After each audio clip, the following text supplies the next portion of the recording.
Hello everyone, Linda here. Today we're going to go over how to use the coding simulator to complete your coding assignments. You will be using the simulator throughout the session starting with week 1, so we have to hit the ground running. And to begin, you go to your Weeks tab, and at the very top of the screen, right above week 7.5, you see this link called the Simulated Coding Internship. Click here to begin. So we do that, we click. Your LTI link will automatically open for a few seconds, and then we land on the Bucks main page. Choose the online internship, and you end up with a welcome screen. And your first time logging in, you may have to choose a login name and password. Just follow the on-screen prompts to get set up. Any subsequent logins will look more like this, where you have your name appear. Make sure it is your name that appears. If it isn't, I really don't know what to do. I guess we reach out to the help desk there to try to straighten that out. But frankly, I've never had anyone have that problem, so we'll just move on. So, okay, you'll notice this little box down here, the confidentiality agreement, and this is oftentimes what you will see in the workplace environment. Every time you log into an electronic health record, you will sign off on a confidentiality agreement. So they are giving you the full treatment here. So we click on that and log in. And this is our main internship screen. And we'll go through each of these buttons, but not quite in that order. First, I want to show you the help screen. There is a document in here with a variety of sections. You just scroll down through and it gives you advice on various aspects of using the simulator. So you have this as a reference tool if you need to look up anything regarding the software or how to navigate through these buttons, but we'll probably be going through pretty much the same material here in this video. Okay, so the next thing that we will take a peek at is here, the staff directory. Now this is an important feature of this simulator because it gives us descriptions for each of the physicians who are working at our hospital. And knowing something about them can give us some clues to the perspective on the accounts that we are being asked to code. So for instance, we'll click here on Dr. Martinez. Dr. Martinez is an OBGYN. So he is an OBGYN surgeon here at the hospital. And when you're reviewing an account that is Dr. Martinez's, you can think about what is his specialty, what does he do here at the hospital, what exactly am I coding for him? Am I coding a surgery? That will determine the codes on the account. Let's say, for instance, E&M. This is a clue here, people.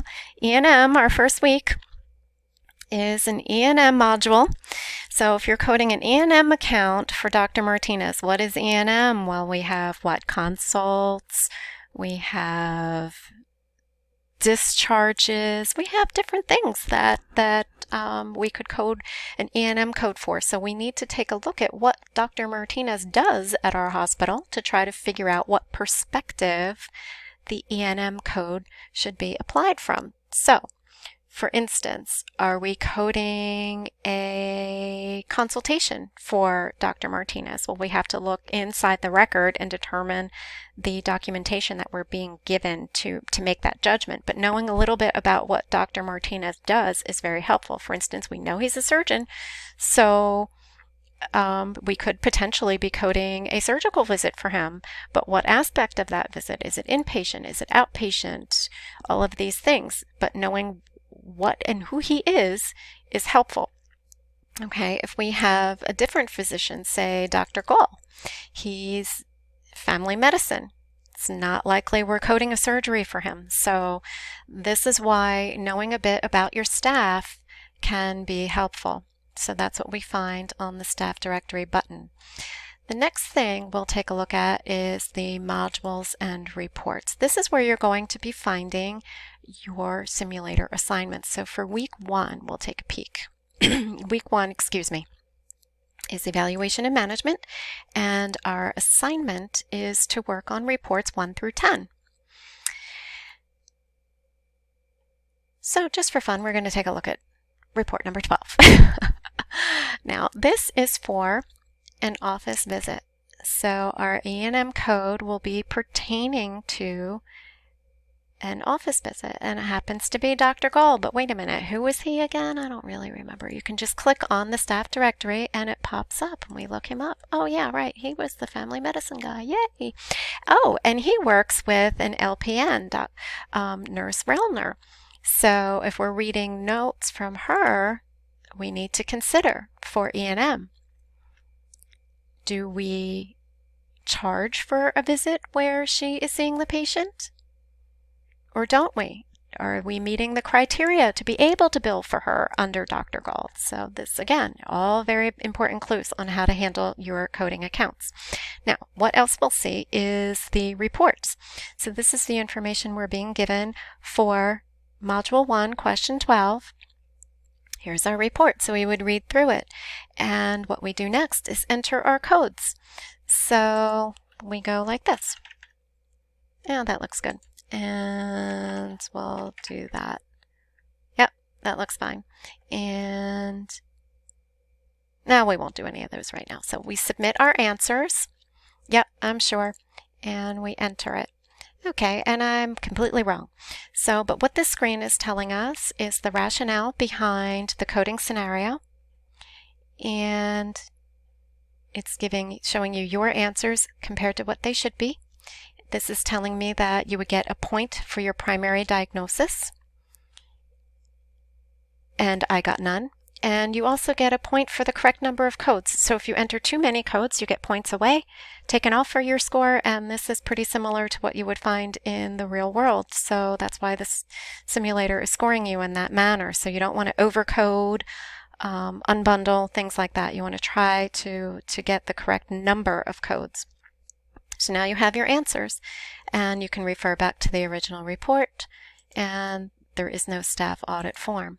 Okay, so we go back to our modules. Here's an important thing. You can go right back in and answer that question again. We'll just put in our universal diagnosis here, right? And I'm not any more correct this time than I was the last time, but that's okay. The point is, you can go in and answer these questions over and over and over again as much as you want until you are comfortable. I want you to pay attention to the rationale. Make sure you understand it. If you do not, please reach out to me with a question about the rationale. The important thing here is you can easily get the answers and eventually get a 100% on your question, but if you don't understand this rationale, it will come back to you later on, especially at the end of the semester, at the end of the session when we're working on our CCS mock exams. You want to understand the rationales so you can do the best you can on those mock exams. Okay, so now we're back here. We've answered all of the assigned questions, and we're done with our homework. What do? You click on your History Archive button, and it generates a report. An important thing to notice about this report is that it is cumulative, so you will have this get longer and longer and longer throughout the session, and that's okay. I want to see every attempt for every question. I only count the highest score. So here, question 3.2, we got a 55, an 88, and a 100. I will only count the 100 towards your score. So please do this as many times as you want. Understand the rationale, be comfortable with it, print your archive, and then turn it in. Now, how you turn it in is after you click the History Archive button, you scroll all the way to the very bottom of the screen, click PDF History, and this report will generate for you. And again, it just gets longer and longer and longer as the session goes on, and that's fine. I want you to turn in this one report for your entire assignment. As you move on in the session, you will be given multiple modules to work on. In week 1, we only have the module 1 to work on. And that is E&M, but as we move on to other sessions, you're going to get multiple modules. Answer all of the questions for all of the modules, then print your archive,